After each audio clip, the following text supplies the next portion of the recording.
of hockey! Yeah! The Oilers do it again! Not actually again, because my gosh, they've won so many games this playoffs. It's crazy how upset I am when they lose this one. This is Mac on the Mic Sports. I have legitimately upset my wife by screaming in the car a guttural scream of hate. I recorded this video in between the first and second intermission. Not this video, but I was gonna put the video. Anyway, it doesn't matter. I recorded myself between the first and second overtimes, and I said I'm not going to be able to have the composure to talk about this game if the Florida Panthers win when I get home, so I'm just going to record it then. I'm not going to put any of that in this video because I don't want the composure. I don't want the composure. That was devastating. That was beyond devastating. Not only was it devastating because the goal itself was horseshit, not for any other reason than it was just a classic double overtime goal in the playoffs. I mean, if he dekes out Skinner and roofs it, that's cool. If he makes a good shot, that's neat. But no, neither of those things happened. Brad Marchand gets a breakaway, and he's beautifully back-checked. You literally can't blame anybody except the freaking luck. That's all you can blame, is luck. Well, why did Skinner lift his pad up a little bit? Because he thought he was going to make a shot. He didn't think that the puck was going to coocher off its way underneath him. Well, why didn't he do this? And why didn't he? There's so many wide-ins and wide-ins. At the end of the day, you should never give up a breakaway in overtime. But it was a crazy unlucky bounce. I'm not watching any of that game again. I'm not recapping deep, detailed stuff. This is a purely emotional take. Let's go through the order of events as I remember them. The puck is dropped. The Oilers get scored on at some point after that. Similar start to last game. Tentative start by both sides.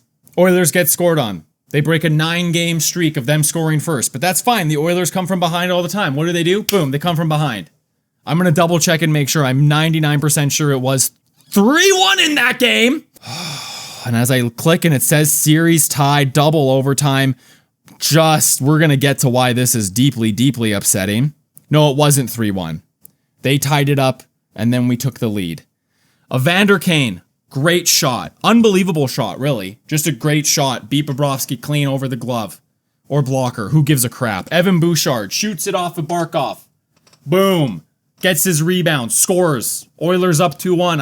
I'm ecstatic. I'm planning the frickin' parade.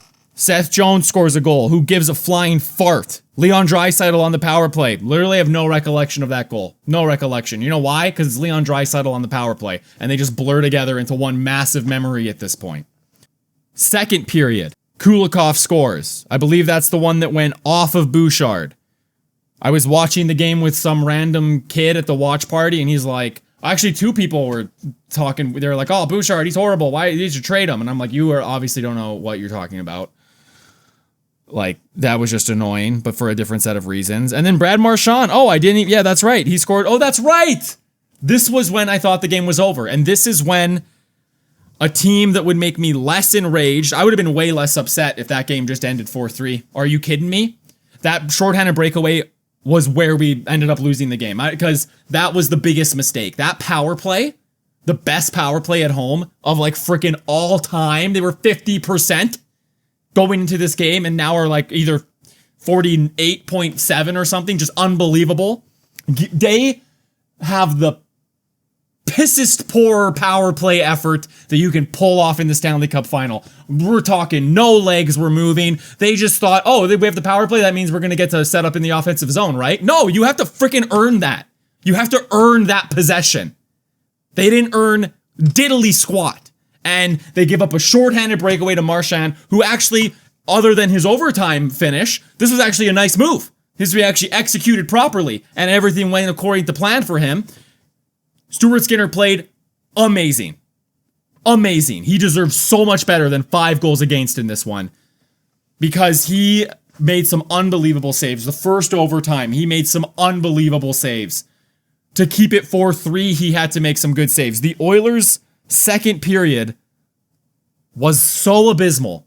It really was. When it started to set in, and maybe even the first part of the third, where I'm like, oh, the Florida Panthers can be the better team. I believe, let me get this straight. I still believe the Oilers are going to win the Stanley Cup. I still believe this. And I'll believe this until the final thing goes and the Panthers go back to back. But obviously it goes without saying with the hype that I've posted. Oilers in 4, that's obviously done. Oilers in 5, I hope so, but they obviously went 2 on the road. It's just, everyone was saying this is going to be a long series. Oilers in 7, Panthers in 7. And honestly, if it goes to 7, I don't even know. I literally don't even know. I don't even know. Let's get to the real heartbreaking matter of it though. The Oilers with, I don't know, about 8 minutes left, halfway through the third, I literally spat on my monitor so thick just then. The Oilers push, and they push. But I'm not kidding, I grab my purse, my inventory, my bag, whatever you want to call it. I grab it with 30 seconds left in that game, and I'm like, okay, this is fine. This is fine. It's not fine, but whatever. I'll just go home, and the game will be over. And we have lost 4-3, and we're 1-1 going back to Florida. And I had accepted that because that second and even the third period, even though the Oilers were pushing, they hadn't scored since the first. And I'm just thinking, okay, this is my reality. But then Corey frickin' Perry with 17 seconds left. Classic third period, just scramble, block, shot, rebound. I lose it. We all lose it. And I think, oh, this is Team of Destiny. This is the team of destiny. And the first overtime, the Oilers. Despite playing so much better than the Panthers had the best chance of the game. The one that Stewart made a couple great saves. And then there was the one that kind of slid under his pad and then bounced off the post. And then Sam Reinhart gets a breakaway and misses the net. And I'm thinking, team of destiny, y'all. And then between the overtime periods, I go to a room where we were doing the watch party, and I record on my phone. I'm like, okay, I'm just gonna have to do this little recap now. And it was not a very good recap because my emotions were they weren't resolved yet. And then double overtime. I already talked about it. It's a bad bounce, gets a breakaway. Oilers had so many good chances, and they don't get the puck to go their way. And the Brad Marchand scores how much? With 8:05 into second overtime. Second of the game. 7th of the playoffs. Good for him. Not good for him. That was a lie. And I upset my wife because I screamed in the car without warning her. And now she thinks that I'm just going to be angry for the entire night. And a part of me is, but you know what? I'm a married man, so I'm just going to have to put that deep inside my soul. And the Oilers lose. And that's the recap, I guess. Before I finish the recap, of course I will ask you to like and subscribe, because you please do. I want to talk about the refs. And this isn't like they screwed the Oilers. This isn't any of that. This is just an unbiased, what are you doing? NHL. I'm going to go back to game 1. The thing that really, it was the same thing. Game 1, first period. Penalty. How many penalties were in the second period of that game? Let's look. Oh my gosh. Okay. I didn't know it was this bad. In the first period of game 2, let's talk about game 1 first. So many penalties in the first, I don't know how many. Too many penalties in the first. Then they just put the whistles away. They put the whistles away until the guy shoots the puck over the glass and the Oilers went on the power play at the end of the first overtime. And I was thrilled. I was thrilled. It was great news. It was great news, Bears. But way too many penalties. Way too many penalties in the first period. And then the game changes. And I get that in the NHL, the way that the regular season is called is different than the way the playoffs are called. And I get that. I don't like it. I think that if you're judging a team to get to the playoffs based on how they do in the regular season, you should probably play by those rules, I think. Hey? Isn't that maybe like an important thing to do?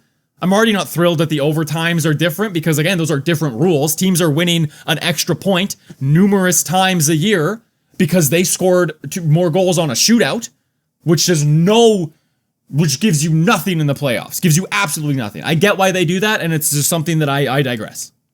But when the penalties are so different in the regular season and the playoffs, that's hard. But you know what? The players adjust. They say, okay, it's playoffs now. This is how the game is called. We adjust. When the game is called differently from the first to the second to the third period of a single Stanley Cup playoff games, what are they supposed to do? How are they supposed to know What's a penalty or not? Let's count them. First period of this hockey game, game 2 of the Stanley Cup Final. Evander Kane, 2 minutes for high sticking. Well, that hit him in the face. Of course you're going to call that. Ekblad, 2 minutes for holding the stick. That looked like a ticky-tack call, I think. I can't remember. There was just so many. Ryan Nugent-Hopkins, 2 minutes for misconduct. Darnell Nurse, 2 minutes for cross-checking. Matthew Tkachuk, 2 minutes for slashing. Sam Bennett, 2 minutes for interference. That was on the goalie. You may think that was dirty. That wasn't dirty at all. That was Sam Bennett falling over. Legit. That was the most on purpose thing I think Sam Bennett has ever done to fall on a goalie. Legitimately. He will probably piss me off and do so many horrible things. That was not one of them. Matthew Tkachuk, 2 minutes for roughing. Trent Frederick, 2 minutes for roughing. Nikola Mikkola, the monster on the back end, 2 minutes for roughing. Seth Jones, 2 minutes for holding. Evan Bouchard, 2 minutes for cross-checking. That's in the first period of the Stanley Cup Final, Game 2. Second period, hooking, cross-checking, hooking. 3 penalties. Third period, nothing. Overtime, nothing. 2 blatant too many men penalties. One, that should have been against the Oilers, and I'm pretty sure, I didn't go back and check this, but McDavid was coming off, I think Janmark was coming on, and Janmark just straight up played the puck. Wait, I don't think that would be too many men. I don't know. Either way, it looked a little fishy. And then Ekblad skating off. Craig Simpson even said on the freaking broadcast, well, that's just too many men. I said, oh, thank you, Craig. I wish you were down there wearing the freaking zebra stripes and maybe we could get some gosh darn calls right. Blatant, holding the stick, blatant this. I get that it's overtime. I get that overtime's called differently. It shouldn't be, okay? This is a hockey game that is supposed to have a cohesive set of rules from start to finish. And this game did not have it. Game 1 did not have it. I want to make one thing abundantly clear. That is not why the Edmonton Oilers lost this game. It is not why the Panthers lost Game 1. It is not why the Oilers won Game 1. And it is not why the Panthers won Game 1. But by golly, it is so frustrating as an outside spectator. As you can tell by this video, I have a deep fandom for this team. I get very emotional when good things happen and bad things happen to this team. This is cathartic for me. This will make my marriage better. To just get it out, to just scream into a microphone. Why did you have to score a goal with 17 seconds left and force 2 overtimes to get the same result? It's the Oiler way. It is not this Oilers way. I believe that they will win the Stanley Cup, but my belief will turn into disdain and hatred if they do not. For reasons I've already mentioned. Because do you know what's happening in downtown Edmonton right now? Do you know what's happening? Probably chaos. It would have been chaos if they won in a nice way, and now it's just angry people driving, and just a frustration, and every single buddy's wearing an Oiler jersey, and tomorrow, every single person who's walking into a grocery store is gonna, be looking like, dang, that was a tough one. Yeah, that was a tough one. And do you know what's happening in downtown Miami, who gives a crap wherever the Panthers play? Do you know what's happening right now? Nothing. Nothing. You couldn't even tell that this had happened if you walked in downtown Miami right now. And that's the part that is, I'm way too invested I'm just way too invested, clearly. I will show you the reaction that I had to the goal right now. Marchand breakaway. No! As you can tell, I was pretty upset, and I'm still riding that upsetness. But by golly, that'll do it for this video. The Oilers will play again on Monday night in Florida. Needless to say, a huge 2 games. If they split these next 2 games, that means we're going to 7. I hope you know that. I hope you know that. I don't think the Oilers... I can't. If they lose this series, I don't know. I don't know. I just don't know. I'll just have to talk about the Blue Jays so gosh darn much on this channel. I'll get into the Stingers. We'll talk Riverhawks. At least the U of A season will start up around the same time as the Oilers season. And I'll have to really... Okay. That's enough. My voice hurts. My other channel, my gaming channel, hit 500 subscribers today. I should be thrilled. I should have a great day. It was almost the best day of all time. But I'm glad I got a real cathartic... If you're not an Oiler fan, and hopefully you're watching this and you think it's hilarious. I hope you think it's hilarious. Because it's not. It's not funny. We'll see you in the next one. Hit like. Hit subscribe. I will post one of these after every single game. I don't care if no one watches. This is what I do. Bye.